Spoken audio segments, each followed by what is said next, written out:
I'm Susannah Streeter. Apple, Google and Pixar are three companies which are admired in the business world for their highly innovative products, but just what is key to their success? Is the creative culture of these companies linked to their emphasis on play in the workplace? Here to talk about this is Dr. Babis Menemelis, Assistant Professor of Organisational Behaviour at London Business School. Babis, as part of your research into the link between play and creativity, you spoke to more than 100 executives. Do you think there's a cultural transformation taking place in the business world in terms of how creativity is stimulated? Yes, I think there is an important transformation. Companies like Google, IDEO, Apple, and Electronic Arts have decided to embrace play as an important component of their cultures.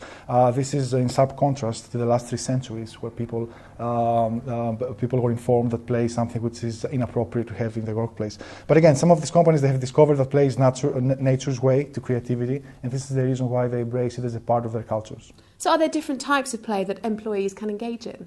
There are. First of all, let me say that play is not a set of activities, playing golf or cooking. Play is a kind of a mindset that we bring to any activity regardless of its content. So when we play, we behave in a flexible way. We try to experiment with means. Usually we explore variables in the world around us that tend to go unnoticed. And usually we have fun by doing that. What I found in my research is that leaders who succeed at fostering creativity in their workplaces, they realize that people can play at work into different ways. First of all, they can play with their work, and this is what I call play as engagement, or they can play at work while they are at work, but not with their work, and this is what I call play as diversion. What I found is that both forms of play can stimulate creativity by altering the way people feel, think, act, and relate in their workplace, although in different ways.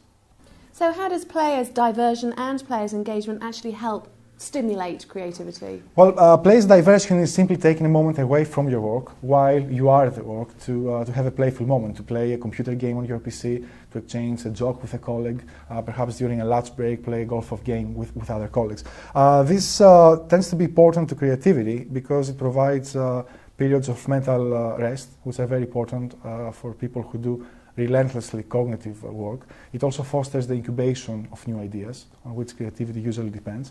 Another important thing is about play as diversion is that it allows people to break down hierarchical and functional boundaries in the company, so to relate to other colleagues in a more personal way, which makes them feel safer to express ideas, to share information. That tends to be, we know it's very, very important for creativity in a work context. So creating such a relational communication context is very, very important to stimulating creativity, and this is why companies like Apple and Google, I think, have followed, have been trying for the last 20 years to do that.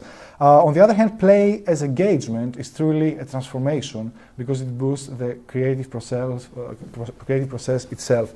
And the reason that it does that is that it helps us to reframe our activities, to explore and experiment with variables, with ideas, with processes that normally would go unnoticed. And that's really another key to creative thinking. I've also found that when people play together with their work, for example, teams, they tend to transcend their normal work routines, tend to work in a way that is more imaginative, more flexible, more experimental, which again tends to be very important to creativity. I have observed, for example, animation professionals in a big broadcasting corporation here in London in trying to find themes for the stories. Sometimes they will just play together. They will fantasize incredibly about green zebras or about sharks flying in space with space shuttles. And this is the type of play that really creates the work of a big corporation. You know, it creates themes, symbolism, imagery that tend to become integral parts of the products of such companies. So what can a manager do to promote diversion play? Well, the first thing they can do is to create a workspace that signals to people that it's all right to play, and perhaps also when. I've seen many companies like animation studios that have playful ambiances throughout. At the same time, other companies like investment firms, they may not want to do that at every part of the organization. For example, sometimes they may have a specific dedicated playroom where people can take a break from trading and to play chess, which actually is important because it helps them practice the same cognitive muscles that trading and making investment decisions requires. Another thing that they can do is to institutionalize playing events that bring together people from different parts of the company, and relating again in a more personal, fun way is important because it helps the exchange of information from different departments, for example, in an organization.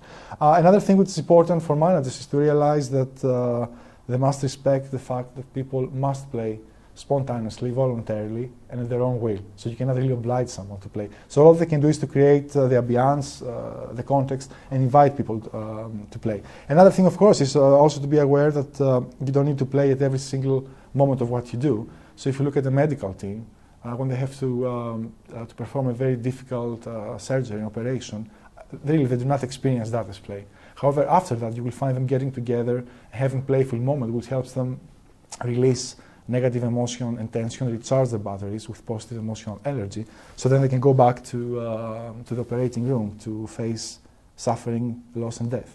So it can help in that way as well.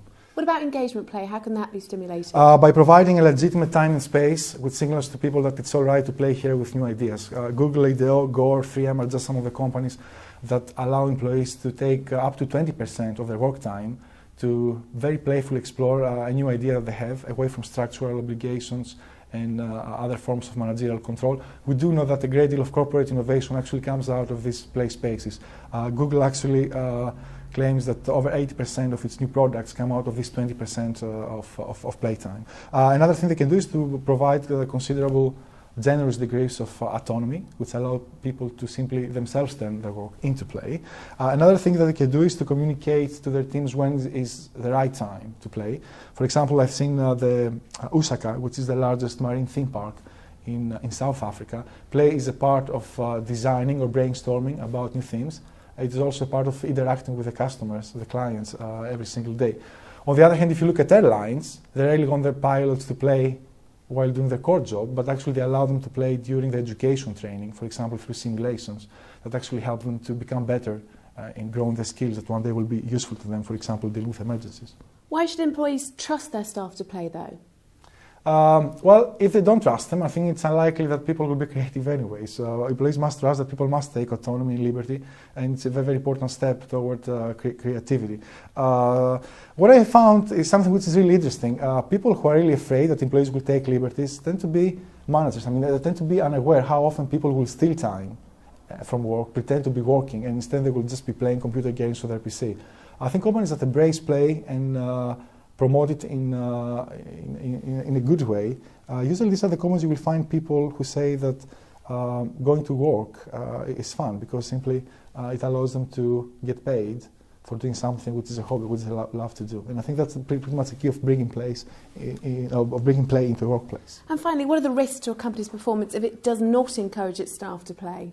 Well, in the modern economy, the hard currents are flexibility, adaptability, and the capacity for renewal. Play, nature gave us play to help us calibrate these very qualities.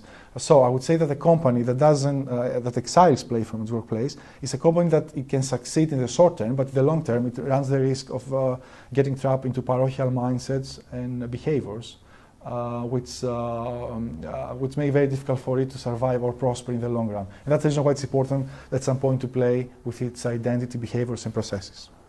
Dr. Babis Menuelis, thank you very much for sharing your insights with us. Thank you very much.